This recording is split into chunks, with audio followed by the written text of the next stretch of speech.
Bon Hill. Miren la funda. Se la enseño todo. 809-354-75572. Bon Hill. Para el cuidado de la piel. Hombre o mujer. Excelente producto y muy asequibles. Recuerden, este look, Alex Boy, Ramón Cáceres 202, las flores de Cristo Rey, y al frente Joselito, más flow de todo en celulares.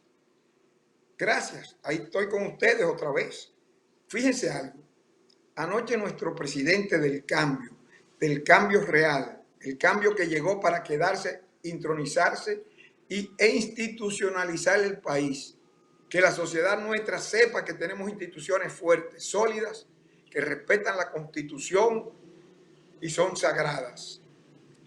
Uchi Lora, ese ícono del periodismo, igual que Juan Bolívar Díaz, hay muchos más, Juan TH, Luis Pérez Casanova, hay muchísimos periodistas serios y muchos capaces que no son tan serios, no, que son muy cosas, pero han hecho mucho cuarto en base a ser socios de los gobiernos. Aquí no, aquí es la verdad.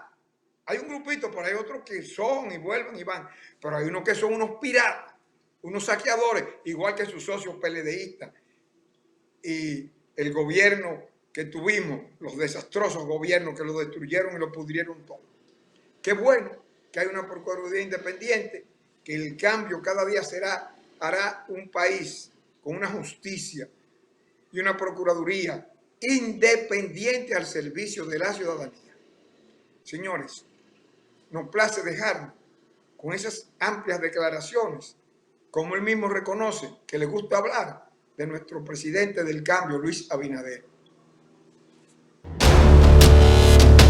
Presidente Luis Abinader, pues él quiso dar una entrevista y pues al brindarnos la oportunidad, aquí estamos Uchi Lora, con quien me honra estar aquí en este escenario, y una servidora, Alicia Ortega. Bueno, pues nos honramos los dos, Alicia. Y bueno, efectivamente, es muy importante señalar que el acuerdo para esta entrevista es que no hay temas ni preguntas preestablecidos. El presidente Abinader nos ha comunicado que viene dispuesto a responder todas las preguntas que querramos formularle. Así que esas son las condiciones. Muy buenas noches, señor presidente. Bueno, muchísimas gracias por estar presente y hacernos esta entrevista. Yo pienso que hay en este país que piense que con ustedes se puede planificar una entrevista, parece que tiene tiempo que no vive aquí. Y lo que queremos es estar, como siempre hemos estado, abierto y transparente a cualquier pregunta, porque ni nosotros ni el gobierno tiene nada que esconder. Gracias, y le doy las buenas noches también. Gracias. Si usted tuviera que hacer una evaluación crítica de su propia gestión de gobierno al cumplirse casi un año, ¿cómo la evaluaría y en cuáles renglones no siente satisfacción ahora mismo? Bueno, vamos a empezar entonces por lo negativo y pasar a lo que consideramos que son los aspectos positivos. Mira, el gobierno y la burocracia es lenta. Hay muchas cosas que uno quiere avanzar, que realmente a los 9 meses y unos días que tenemos, yo quisiera haber avanzado más. Una de ellas, en muchas de las obras que hemos tenido detenidas, no sé si, bueno, lo hemos explicado en varias ocasiones, más de 400 escuelas que están detenidas su construcción por un tema del presupuesto que sobrepasa lo establecido en la Ley de Compras y Contrataciones, y hemos tenido que acudir al Congreso para una ley transitoria. Eso no ha detenido esas obras, incluyendo también hospitales regionales, como es el Hospital Musa de San Pedro de Macorís, y otros hospitales también importantes, y también obras viales en ese sentido. O sea, toda esa burocracia nos ha detenido. También al empezar con una pandemia, no empezamos inmediatamente con la reforma policial y tuvimos que empezar unos 6 meses después con esa reforma policial que al tener la toque de queda y el confinamiento, pues como se dice popularmente, no le entramos inmediatamente a la seguridad ciudadana y a la reforma policial. Pienso también que en términos de los resultados de las distribuidoras, yo soy muy crítico con nosotros mismos y con nuestras ejecuciones y a veces con nuestros funcionarios. En las distribuidoras debimos avanzar más en términos de la eficiencia. Estamos dando más electricidad, así está en las estadísticas, pero debimos avanzar más en los recortes, en la eficiencia. También tenemos que admitir que los hidrocarburos han aumentado, pero ahí no me siento lo suficientemente, pienso que pudimos haber hecho más. Mira, Alicia y Uchi, yo estoy llevando ahora mismo 12 reformas al mismo tiempo. 12 reformas que están caminando las 12 con su responsabilidad y con sus equipos. Me siento todavía que debimos haber avanzado en algunas de ellas en mayor medida. Esa es, por ejemplo, la reforma del sector eléctrico, que es una de ellas, aunque ya firmamos el pacto eléctrico y se están cumpliendo. La otra reforma es la reforma de la policía y la seguridad ciudadana, que también pienso que debimos haber avanzado más.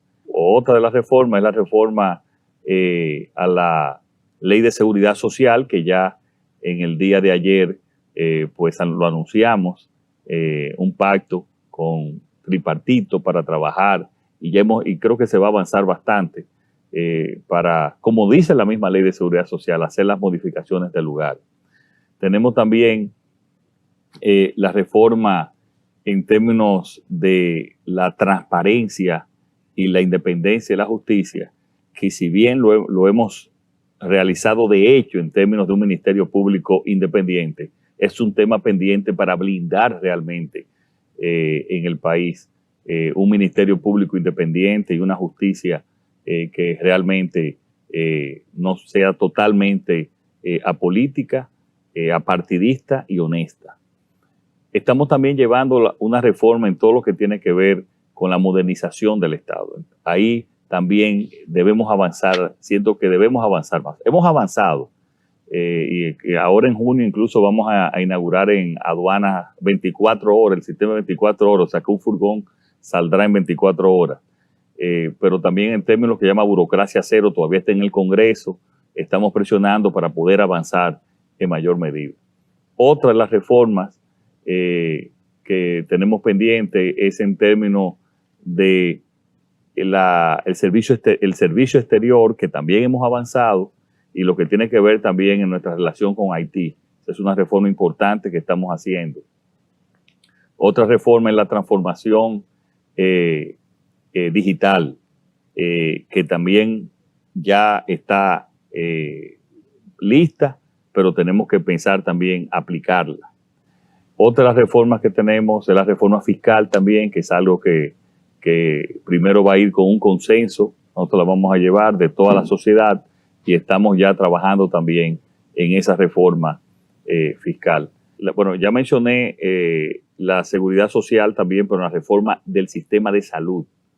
Este país no puede continuar con el sistema de salud. Nosotros tenemos que, si bien la pandemia nos ha afectado, pero también ha desnudado el sistema. Y otra de las reformas que tenemos también, y ahí no hemos podido avanzar y está pendiente avanzar, es en la reforma de la calidad educativa. Tenemos el 4%, pero todavía no hemos atendido lo que es la calidad de la educación. Esa es otra también que, como esperamos, sea presencial a partir ya de septiembre. Aunque ya se va a empezar semipresencial, pero ya que todo el sistema empiece presencial en septiembre. De esas reformas que he mencionado, hay algunas que hemos avanzado bastante, pero hay otras que siento ansiedad que debimos avanzar más, aún hayan pasado solo 9 meses. Muchas de estas reformas son de años pendientes, porque aquí yo llegué al gobierno con 2 grandes crisis. La crisis de la pandemia y la consecuente crisis económica. Gracias a Dios, la crisis de la pandemia, hemos avanzado, tenemos somos el segundo país latinoamericano de mayor nivel de vacunación después de Chile. tenemos un nivel de letalidad de los más bajos también, y en la parte económica ya hemos logrado reactivar la economía a niveles positivos, incluyendo también el turismo. O sea que esas dos grandes crisis que encontramos, yo pienso que la hemos manejado de la mejor manera en términos relativos con la situación que está, pero habían crisis de décadas, reformas por décadas, que todavía están pendientes y que nosotros le estamos trabajando concomitantemente, es decir, al mismo tiempo. Una de esas reformas, que es la reforma fiscal, ¿verdad? Que dice que ya se está buscando un consenso para eso. Perdón, estamos presentándola para llevarla a un consenso. Vamos a ver cómo va a ser eso, porque aquí se han hecho supuestamente una cantidad de reformas fiscales, pero es que le llaman así a simple aumentos de impuestos y creación de nuevos impuestos. La reforma no se ha hecho en el sentido de que no se ha cambiado la base tributaria. Es decir, el 67% de las recaudaciones del Estado a través de impuestos se hacen a través de impuestos al consumo, que lo pagan fundamentalmente los más pobres. Entonces los que menos tienen pagan más, los que más tienen pagan menos. Esta reforma fiscal que se está planificando contempla eso, gravar más el patrimonio, las utilidades, que no el consumo. Mira, esto es una reforma integral, pero yo pensaba que te voy a mencionar sobre el tema de la reforma tributaria. La reforma fiscal, Uchi, no solamente es reforma tributaria, es reforma del gasto público. Es también que tenemos que gastar mejor. Y en eso hemos avanzado, pero también tenemos que mejorar. La gente habla de publicidad. Nosotros estamos gastando un 25% de la publicidad que se gastaba antes. Nosotros estamos gastando un 25% de todo lo que es gastos de representación de lo que se gastaba antes. Hemos eliminado muchísimas otras instituciones y creo que debemos seguir eliminando. O sea, la primera parte de esa reforma fiscal es la reforma del gasto público. O sea, la política fiscal es política del gasto público y política tributaria. Entonces nosotros también tenemos que decirle al país, miren, este es el presupuesto. Yo no quiero presentar una reforma tributaria sin presentar el presupuesto del 2022 y decirle, mira, nosotros le vamos a pagar bien, le vamos a llevar a los policías a $500 para que esos policías realmente nosotros poder exigirle y tener una policía profesional. Nosotros tenemos que invertir más en salud. Nosotros tenemos que llevar agua a todos los hogares dominicanos. Eso es parte del gasto público, de lo que nosotros tenemos que presentar.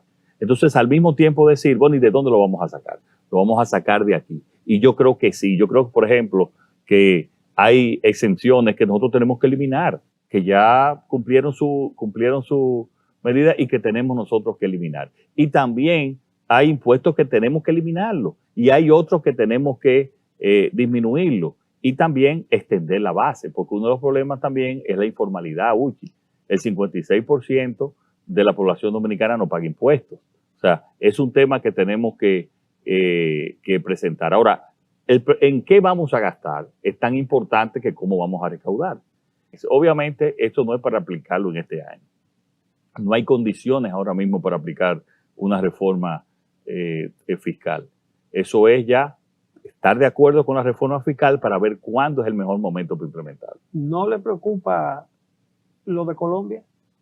No me quiero involucrar en los temas de un país hermano, pero tú también presentar una propuesta de reforma tributaria, Uchi, en Colombia, independientemente de los detalles de esa reforma, pero en el medio del rebrote de una pandemia y en el mismo medio de una pandemia, yo pienso que era algo que no fue el mejor momento.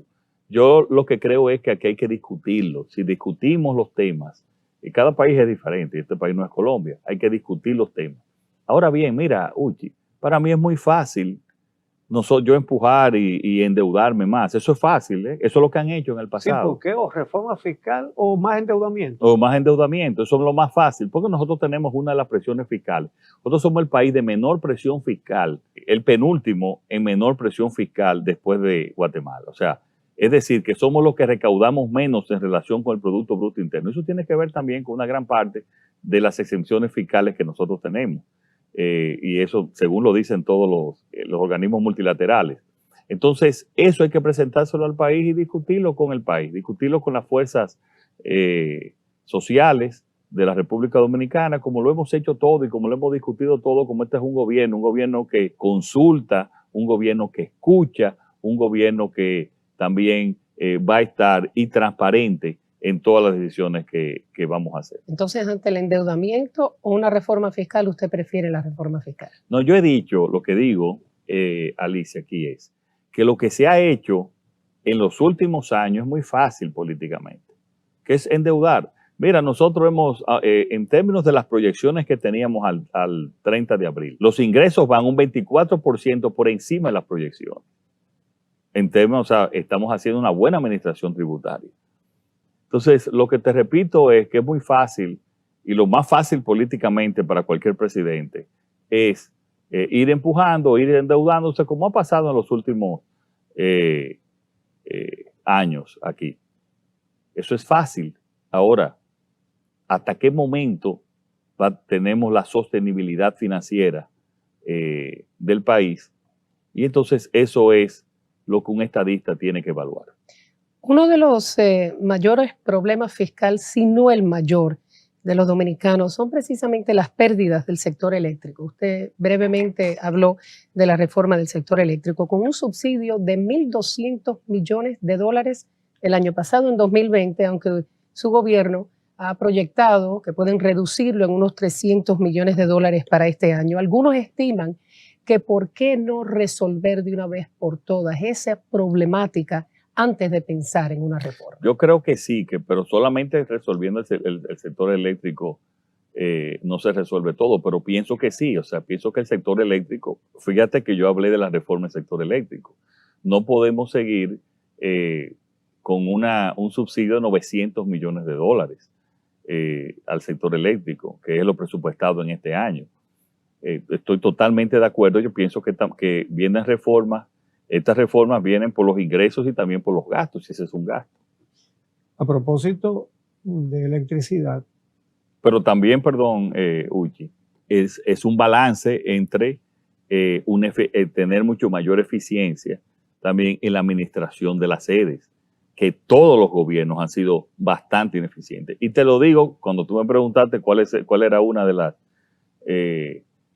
quejas que yo tenía, es que yo creo que en las EDES hemos debido de ser más eficientes. Hemos reducido costos en relación con lo anterior. Pero las pérdidas todavía para la sede bueno, hemos rondan disminuido un 28%. las pérdidas y hemos dado más energía.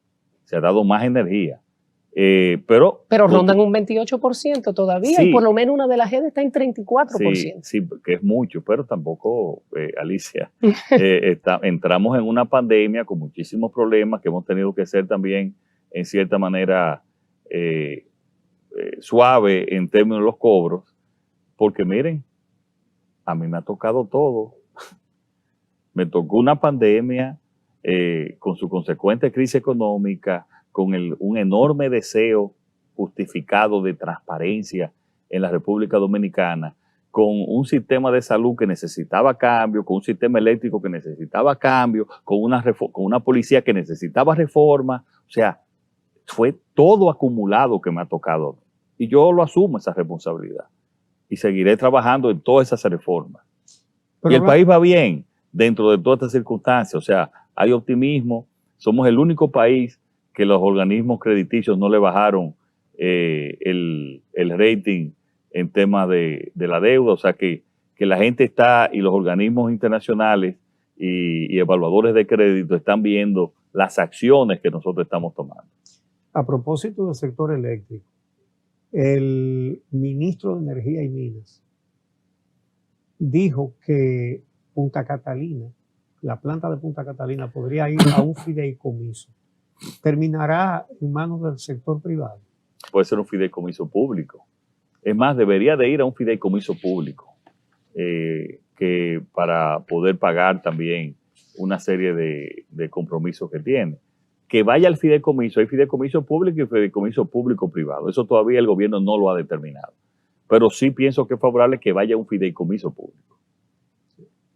La población se queja de los precios de la canasta básica que van en aumento. Sabemos que los precios a nivel internacional de los insumos, de la materia prima, han aumentado. Todo esto obviamente por la pandemia, pero esto no es consuelo para las familias que tratan de estirar ese peso en ese presupuesto familiar para enfrentar estas alzas. ¿Cuál es la estrategia del gobierno para realmente mitigar ese impacto, sobre todo con los más pobres? Todos esos aumentos vienen por factores exógenos. Tenemos, si hay un momento en que el campo está sembrado en la República Dominicana, es actualmente. Si hay un momento que hay mayor producción avícola, es actualmente. Si hay un momento que hay mayor producción porcina, es actualmente. Y están ahí las estadísticas. O sea, la agricultura está en sus mejores momentos de producción.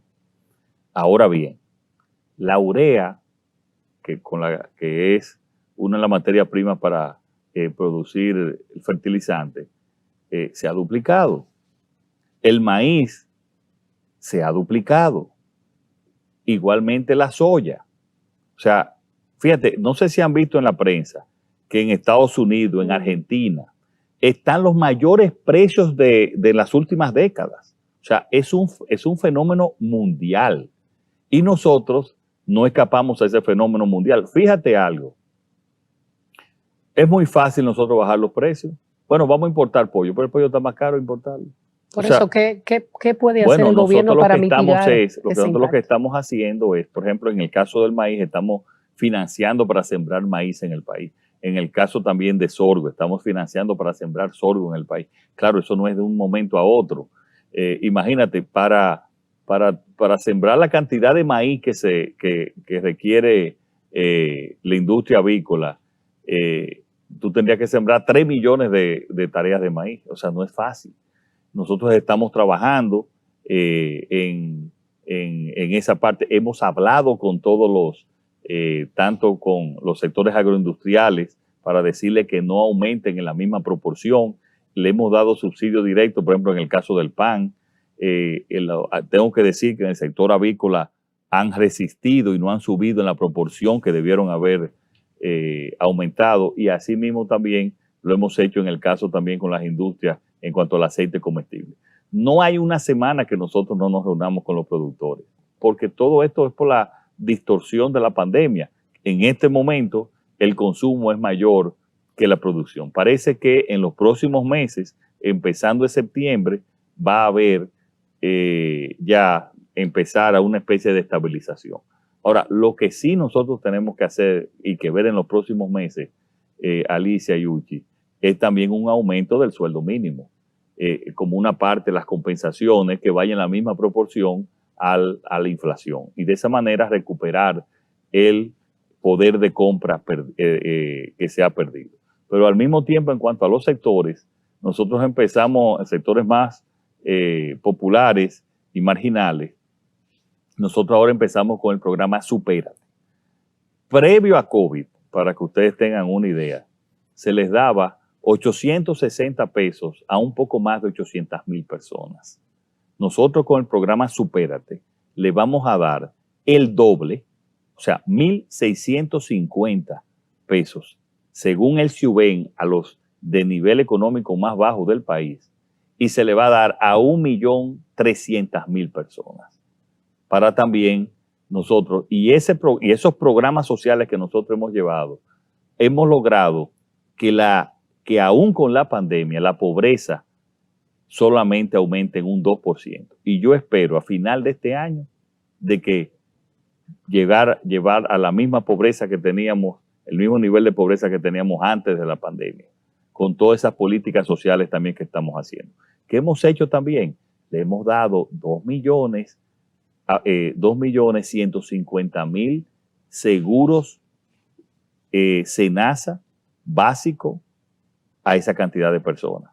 Quiero decir que eso le ayuda también en los gastos médicos y al mismo tiempo también tiene mayor ingreso los hospitales, especialmente los hospitales públicos donde ellos van. Entonces, hemos hecho todas esas compensaciones, como tú dices, Alicia, no solamente a las clases marginales, que le hemos tenido este subsidio y que le continuaremos este subsidio, a las clases también populares, sino que también la clase media se afecta. Pero si subimos el salario mínimo, eso va a ir en cascada también subiendo los demás salarios para recuperar el poder de compra, y eso pensamos hacerlo en las próximas semanas. Bueno, el gobierno ha anunciado, usted anunció reformas en la seguridad social. Y vamos a ver las dos partes más importantes de la seguridad. En lo que se refiere a la seguridad de salud, a las administradoras de los riesgos de salud, hay muchas quejas porque en el momento en que más se ha necesitado, que es una pandemia, pues no se ha cubierto todo lo que se debería cubrir. Y en el caso de las administradoras de los fondos de pensiones, es el único caso que hemos visto en que los administradores ganan más dinero que los dueños del dinero, que son los trabajadores. En cuanto a las pruebas PCR, el ministro de Salud Pública dijo en estos días que al gobierno cada prueba le sale por menos de $10. Pero el gobierno se las ha estado pagando a los laboratorios privados a 430 y pico de pesos. Perdón, a 4.300 y pico de pesos. Esa gran diferencia, eso es 7 veces y media más de lo que le cuesta al gobierno comprar la PCR. ¿Cómo se explica que se haya pagado tanto y si hay alguna voluntad de recuperar eso? Mira, yo no quiero adelantar, porque si hemos llamado ayer a un pacto para discutir esto, no quiero adelantar los detalles porque estaría prejuiciando. Ahora, yo estoy de acuerdo con gran parte de lo que tú has manifestado. Yo pienso que en las leyes, en la ley de seguridad social, tienen que haber las revisiones del lugar para garantizar mucho mayor retorno, tanto en lo que tiene que ver con las ARS como en la parte también de las AFP. En el caso de las PCR, nosotros entramos en una pandemia y heredamos esos contratos. Heredamos esos contratos y recuérdate que aquí había nosotros tuvimos que prácticamente triplicar la capacidad del gobierno. Nosotros triplicamos la capacidad de PCR del gobierno.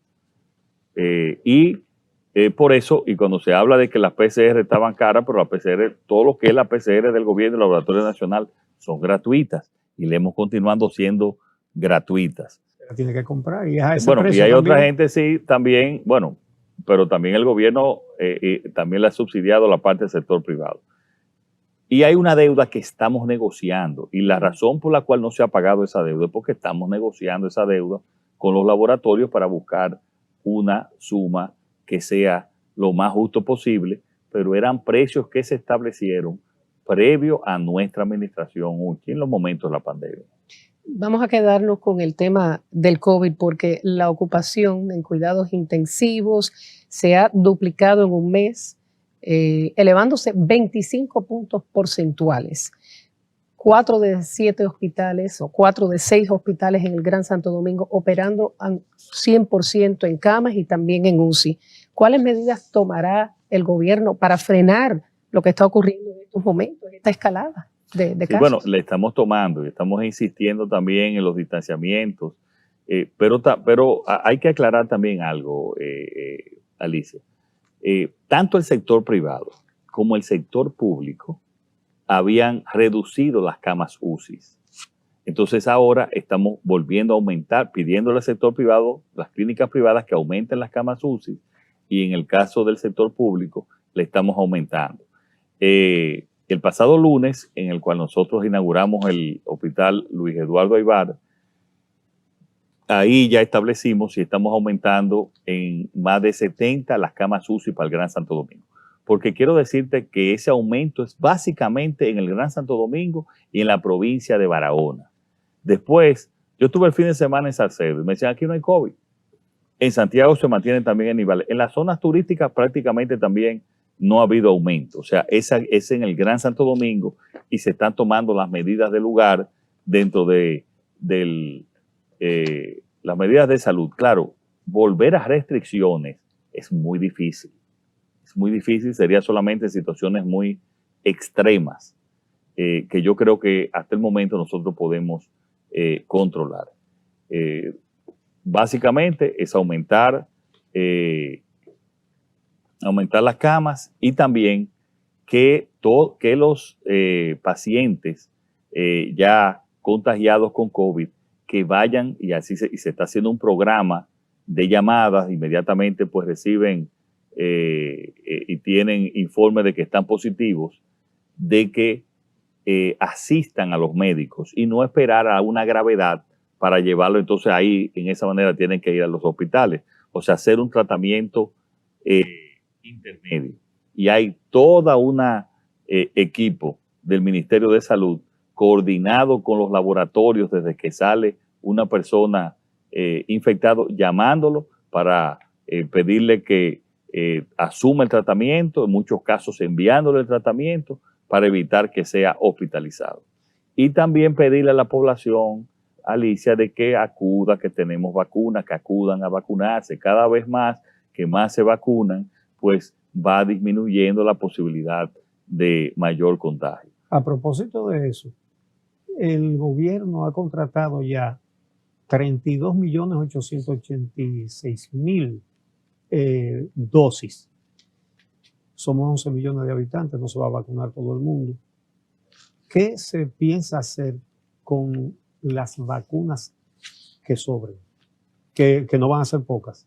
Sí, mira, todos los países, Estados Unidos ha contratado 5 veces, Uchi, y todos los países de Europa han contratado entre 4 y 5 veces también.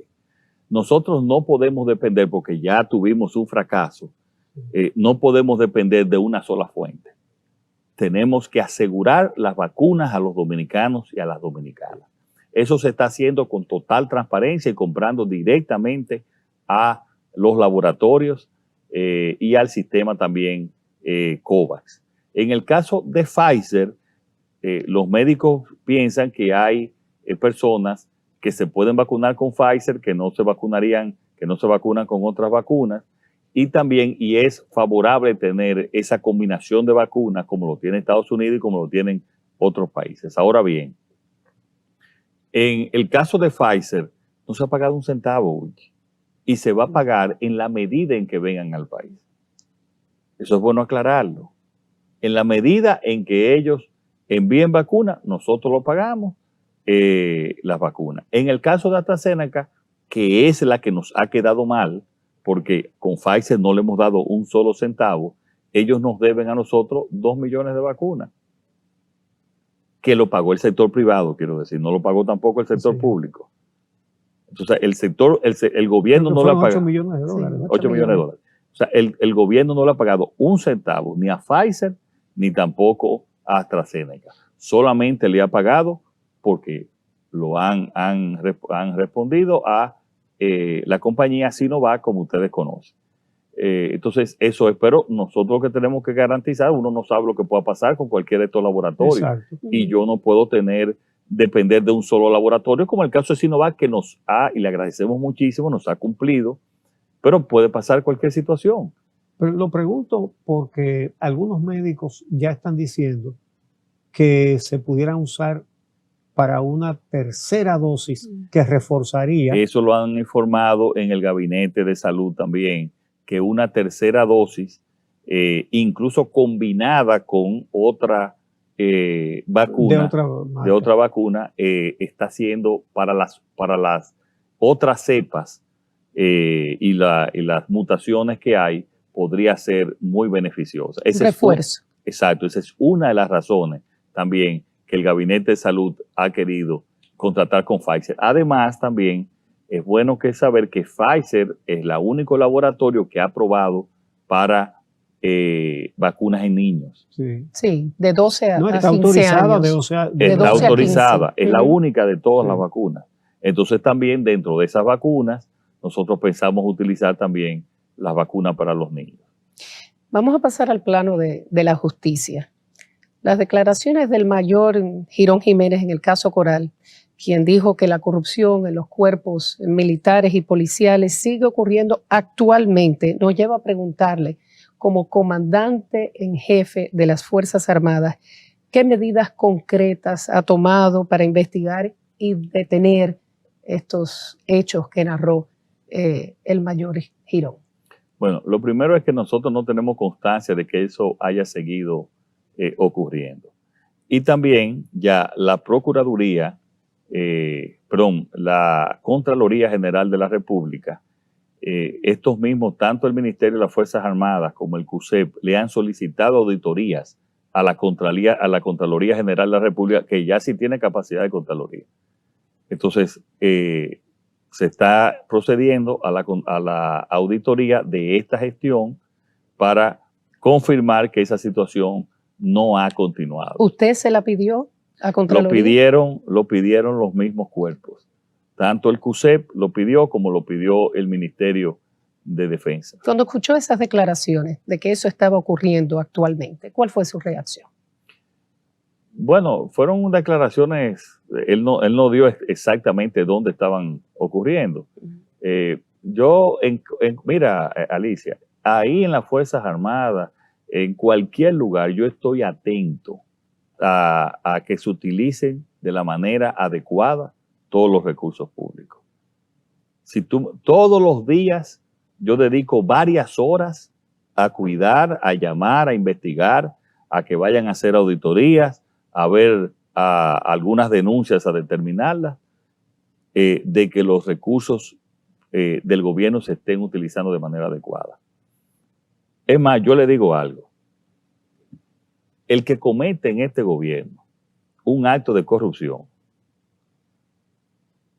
o es un patológico corrupto o es un suicida,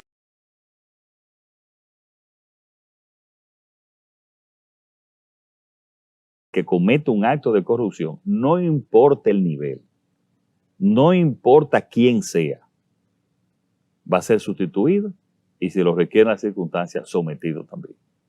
Entonces, en todos los organismos, en todas las instituciones del gobierno, yo tengo la responsabilidad de que los fondos se administren de la manera adecuada. Y yo pienso que lo que está pasando ahora nunca había pasado. Absolutamente. Yo no quiero decir que no existan unos hechos de corrupción. Lo que no va a existir es impunidad. Yo no puedo asegurar que en un gobierno tan amplio cualquiera no cometa un error o cometa, cuando digo error, un hecho de corrupción. Lo que yo le garantizo a ustedes que no va a haber impunidad si se descubre. Eso yo se lo garantizo. Porque además yo le digo algo a ustedes. ¿Y cómo nosotros podemos ir a esta sociedad a decirle, miren, hay que hacer esta reforma? Hacer lo mismo. Hacer lo mismo que ha pasado durante todos estos años. A que los políticos se roben el dinero. Ese es el cambio que yo estoy estableciendo en este país. Y yo estoy comprometido con eso. A propósito de eso, acaba de ser arrestado en Miami un diputado del PRM por temas de narcotráfico. ¿Qué le parece? Veo que en ese operativo participó la DNCD y el Ministerio Público de aquí también. Hay una total coordinación entre la DEA y la DNCD. Yo le he dicho al pueblo dominicano, le he dicho a los PRMistas, que aquí el que la hace la paga, Uchi. Sea del partido que sea del nivel social que sea. El que cometió sus hechos tiene que responder por sus hechos. Y en ese caso ha habido esa coordinación entre la DEA, la DNCD, la Fiscalía. ¿Le sorprendió? ¿Estaba al tanto? Mira, nosotros sabíamos que habían informaciones y que habían investigaciones, pero la verdad que uno no se pone contento por eso, Uchi. Pero la justicia tiene que actuar y más en casos tan graves como es el narcotráfico. Seguimos con el tema de la justicia porque usted ha sido... Pero aquí hay que mandar un mensaje, de que aquí no importa, aquí no se protege a nadie. Este gobierno no protege a nadie. Yo lo dije hace mucho tiempo, yo tengo amigos, pero no cómplices. Usted ha sido tan enfático en la independencia de la justicia y quisiera preguntarle si usted entiende que el pueblo realmente cree que usted no interviene en la justicia, cuando ha sido una tradición de todos los gobiernos, indistintamente de los partidos, de intervenir. Yo pienso que sí, que una gran parte del pueblo dominicano conoce lo que es la verdad, lo que es la realidad, que yo no intervengo en estos temas. No intervengo, pero tampoco ni presiono para que se lleve a nadie, ni detengo a nadie. Yo sencillamente no intervengo. Y que el Ministerio Público actúe, y si el Ministerio Público actúa incorrectamente, bueno, que la justicia determine. Yo supongo que por usted ser el presidente le informan sobre los allanamientos cuando van a hacer unos allanamientos. No es así, no. No le dicen, vamos a hacer allanamientos para que usted esté al tanto, señor presidente. Nos dan informes ya en el momento que se están realizando. Mira, se informa para esto, sencillamente para temas incluso hasta de seguridad, pero a nosotros no nos informan de manera previa. Yo no sé ninguno. Lo que yo me he enterado que hay, bueno, entrevistó Uchi a la procuradora hace un tiempo, ahí me enteré que hay casos, 100 o 500 casos, dijo ella. Tú me preguntas cuáles son los casos y yo no te puedo decir cuáles son los casos. Precisamente, durante el tiempo de la campaña electoral, la gente venía saliendo a las calles a reclamar justicia independiente. Y bueno, usted y su partido tomaron esa demanda de la gente, ¿no? Particularmente usted lo puso como una oferta electoral. Dijo que iba a poner un Ministerio Público Independiente. Lo puso. Pero mucha gente no lo creía, ni tú lo creías tampoco. Que no. ¿Y cómo sabe usted lo que creo yo? Pero bueno, el caso es que, bueno, puso ese Ministerio Público Independiente y en la parte suya cumplió. Luego había también prometido una Junta Central Electoral independiente. Se logró, pero con ruido que puso su propio partido.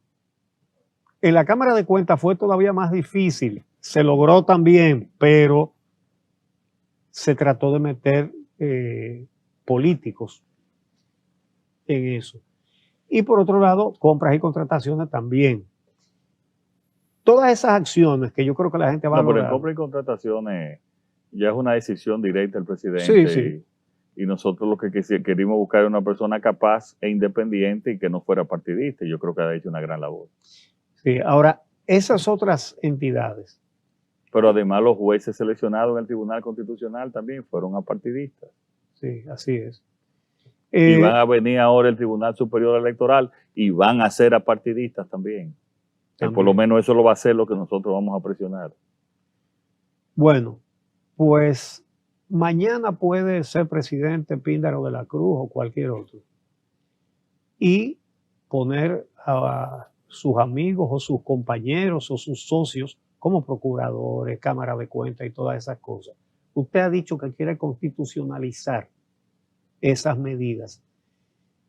¿Se ha avanzado en eso? ¿Qué se está haciendo? ¿De qué manera se va a constitucionalizar? Pues se necesitan 2/3 partes de los votos en el Congreso. Mira, estamos trabajando a ver cuál es el mejor momento de presentar esa reforma. Aquí una reforma constitucional tiene sus temores, pero yo tengo que dejar ese legado en este país, de que llevarlo a la Constitución para que nunca más el Ministerio Público dependa de las decisiones políticas de un presidente que tanto daño ha hecho a este país. Y ver de qué manera también podemos blindar la selección de la Junta Central Electoral. Uchi, ya todo el mundo aquí va a haber una elección en 3 años. No hay sobresaltos. Y así lo mismo vamos a hacer con un Tribunal Superior Electoral, donde nosotros fuimos, el PRM se debe. El PRM se fundó, Uchi, por el Tribunal Superior Electoral que nos dieron 36 sentencias en contra de nosotros. ¿Y qué yo voy a hacer? ¿Voy a hacer yo lo mismo? No. yo voy a hacer para que nadie pase lo que nosotros pasamos. Entonces, eso tenemos que nosotros llevarlo tratar de blindar por vía de la Constitución y por otras leyes para poder tener un país tranquilo, institucional. Yo lo voy a promover eso. Por eso tenemos que acompañar a toda la sociedad, a todo el que ama este país, a todo el que quiere realmente que este país sea un país institucional, organizado, con justicia, y tiene que acompañarme en eso. Esa reforma constitucional ahora ha pasado casi un año, ¿verdad? Si se mete en un segundo año, ya la gente está hablando de elección y van a venir las especulaciones, que eso es para la reelección y todas esas cosas. Pero es una locura pensar eso. Pensar que ese es uno de los temas que tenemos que blindar, de no poder que se cambie la Constitución para temas del mismo periodo, que eso ha hecho muchísimo daño. Ese es uno de los temas que tenemos nosotros que cambiar. Pero yo creo que no, que va a llegar un momento, va a llegar su momento, va a llegar su momento. Pero hay que hacerlo. Y yo lo voy a hacer en estos 4 años. Tema de la corrupción. Tradicionalmente, y usted habló de las compras y contrataciones, tradicionalmente en compras y construcciones de obras del Estado ha existido la corrupción. ¿Le pudiera asegurar a la población esta noche que ya ha desaparecido esas históricas mafias que existen en esas compras del Estado? Aquí se ha desmontado cantidad de mafias que habían en muchísimas instituciones. Cantidad de mafias. A tal punto de que se ha duplicado la cantidad de suplidores del Estado por la confianza que hay. Aquí se han establecido métodos de alerta temprana, si los precios son o muy bajos o muy altos, porque puede ser peligroso si son muy altos o muy bajos en términos de compra. Y fíjate que hay una gran cantidad de obras paradas, como yo te dije al principio, detenidas, porque nadie te firma, porque incumple con la ley de compras y contrataciones. Se le buscó una salida conjuntamente con Carlos Pimentel para poder, porque muchos de esos casos también hay que admitir que no eran todos corrupción, sino que en esos casos que estaban de esas escuelas que hablamos, sino que pusieron un precio cuadrado en términos generales y crearon muchos problemas entre los ingenieros. Pero yo sí te puedo decir que desde el gobierno está desmontado. Ahora, lo que yo no le puedo asegurar a nadie, señores, es que algún funcionario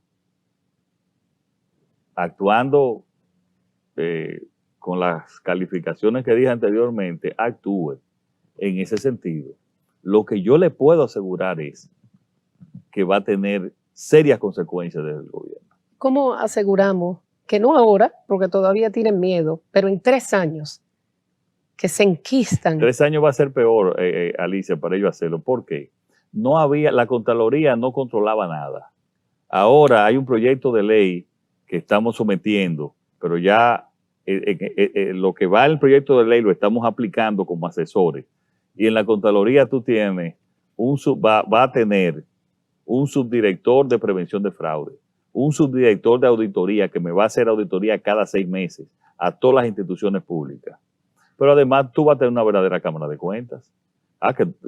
Bueno, sí, Uchi lo mencionó, una verdadera Cámara de Cuentas que va a empezar a auditar a todo el mundo, de profesionales que conocen. En 3 años va a ser más difícil. Y cada vez, con los mensajes que estamos enviando, son mensajes duros, mensajes fuertes. ¿Van a dar más dinero a la Cámara de Cuentas? Siempre ha sido un tema, el presupuesto y las habilidades que tienen para realizar esas auditorías. Sí, él tiene un %, que creo que es un 0.66, me parece. Lo que ellos definan y determinen, primero, pero como mínimo, no menos de lo que dice la ley, me parece, es no menos de un 0.66, nosotros se les va a dar. Si no tenemos capacidad de controlar, lo que va a haber mucho más dispersión y corrupción. Es como el Ministerio Público. Igual que el Ministerio Público. Que es una inversión que Claro. puede ser productiva. La mejor inversión. Por la recuperación de bienes. Así pero es. por otro lado, un tema que alguna gente le huye. Usted se definió con el asunto de las 3 causales. Ahora está en manos del Poder Legislativo. Si le llega a sus manos el Código Penal sin las 3 causales, ¿lo promulga o lo devuelve? ¿O lo observa? Vamos a esperar que llegue Uchi allá. Pero sí te puedo decir algo, yo lo he dicho en varias ocasiones. Yo estoy a favor de las 3 causales, pienso y te está hablando una persona católico, practicante, Yo no sé. pero estoy a favor de las 3 causales. Ahora, no, desde siendo yo candidato y con parte del liderazgo del PRM, tampoco dijimos, esta es la posición del partido, pero tampoco la impusimos. Entonces esos son temas que si bien podemos entender que son temas médicos, que está dentro de ese ámbito, pero también tienen un contenido religioso. Y por eso nosotros hemos dicho, nosotros no hemos influido en nadie en decirle, tiene que hacer esto, tiene que hacer aquello. Los diputados han actuado por ellos mismos. Vamos a esperar que llegue el código. Yo he hablado también que este es un tema, como en muchísimos otros países también, es un tema de referendo, como muchos otros referendos, temas para llevar a referendo que nosotros debemos de tener. Y también se necesita, señores, incluso para la lucha por la corrupción, contra la corrupción, se necesita también un código penal. Entonces, yo voy a evaluar ese tema en su justa medida, pero la verdad que me voy a pronunciar en el momento indicado sobre eso. Vamos a hablar de un tema muy importante durante la pandemia y es la educación y obviamente la brecha que aumentó entre los estudiantes del sistema escolar público y privado. ¿Cómo calificaría este año escolar? Siendo crítico, especialmente con el deficiente sistema escolar público, y qué medidas disponen para recuperar lo perdido en este año. Al principio que tú me preguntaste, ¿dónde tú entendías que no podías haber empezado a hacer los cambios? Es en el sistema educativo dominicano, obviamente por la situación en que se encontraba. Nosotros hicimos lo que pudimos hacer, que hicimos la educación a distancia, y donde logramos que no se perdiera por completo el año escolar. Ahora hay que medir de manera independiente cuál ha sido el resultado de esa educación a distancia. Pero independientemente de eso, y el problema no es este año, el problema era lo que nosotros veníamos acumulando aún sin pandemia, teniendo los últimos niveles en PISA, repito, aún sin pandemia. O sea que en el sistema educativo nosotros tenemos lo acumulado hasta el 2020, cuando empezó la pandemia. La pandemia. Y ahora yo creo que el tema es, como yo te dije, reaccionar con planes especiales a partir de la educación presencial completa en todo el país. Y yo pienso que ahí debemos de hacer otro gran acuerdo, así como se llegó a un acuerdo para buscar los recursos del 4%. Ahora que ese 4% se invierta también en calidad, porque han habido mucha ineficiencia en esa inversión, El problema de la educación, Alicia, no es la pandemia. La pandemia lo agravó, así como también el tema de salud. Era el sistema que venía acumulado. Entonces yo lo que te puedo decir es que estoy consciente que aquí hay que hacer una verdadera revolución en términos de la calidad del sector educativo. Ya nos estamos reuniendo, llamaremos a todos los sectores para, incluso personalmente, me voy a dedicar como presidente del Gabinete de Educación, que lo creamos hace unos 2 meses, a mejorar la educación dominicana, la calidad de la educación dominicana. Mientras yo me preparaba para esta entrevista, por casualidad pasó un joven de 20 años y yo, como suelo hacer, le digo, ¿qué le preguntarías al presidente? 20 años, ¿qué le preguntarías al presidente si tuvieras la oportunidad? Y me dijo en menos de 10 segundos, lo pensó y 10 segundos, y dijo, le preguntaría su opinión personal del sistema educativo del país y si enviaría sus hijas a la escuela pública. Mira, aquí primero te voy a decir sobre el sistema educativo. El sistema educativo obviamente es deficiente. El sistema es un educativo deficiente, pienso, y está dentro de los planes de nosotros también, cambiar a politécnicos. Yo creo mucho en el sistema educativo alemán, trabajé mucho tiempo con alemanes, creo que el sistema de politécnico es excelente. Es una pregunta que si respondo de cualquier manera, yo sé que se me va a criticar, porque si respondo de que sí, lo lleva a la escuela pública, me van a decir, eso es ¿y por qué no lo llevaste a la escuela pública? O le lleva a la escuela privada. Pero yo pienso que el sistema en general, no solamente el de escuela pública o el de escuela privada, hay que mejorarlo en el país. Es un solo sistema educativo, y ese solo sistema educativo integrado hay que mejorarlo en nuestro país. Pero déjame aprovechar esa pregunta para hacerla de otra manera. Si necesitara atenciones médicas, ¿fuera un hospital público? Hay algunos hospitales públicos que sí, que fuera. ¿Cuáles? Bueno, como este que inauguró el Luis Eduardo Aybar, que incluso reconocí que la gran parte lo hizo el gobierno pasado, porque hay que ser justo en eso. Claro. Lo hizo el gobierno pasado.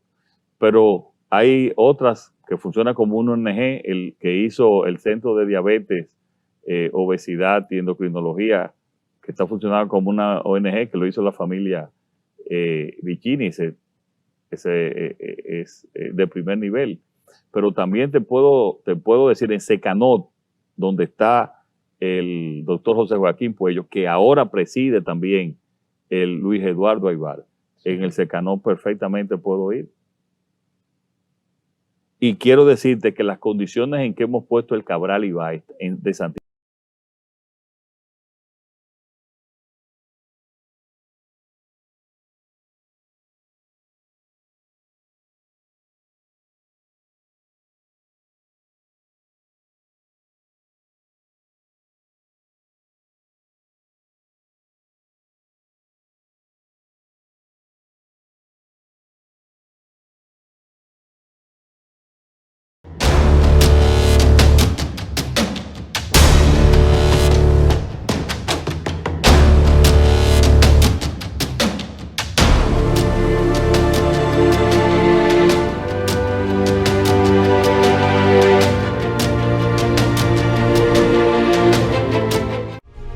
Como he explicado, la prioridad del año pasado fue la salud de los capitaleños.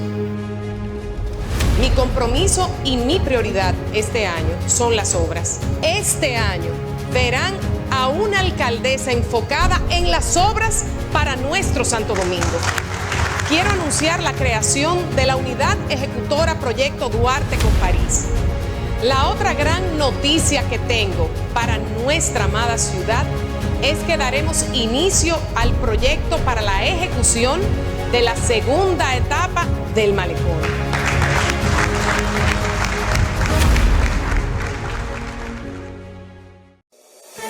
En Banreservas seguimos apoyando la voluntad de quienes se unen para crear progreso en sus comunidades.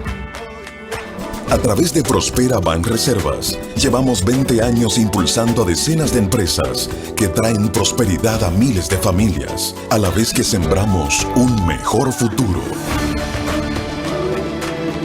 Banreservas, 80 años siendo el banco de todos los dominicanos.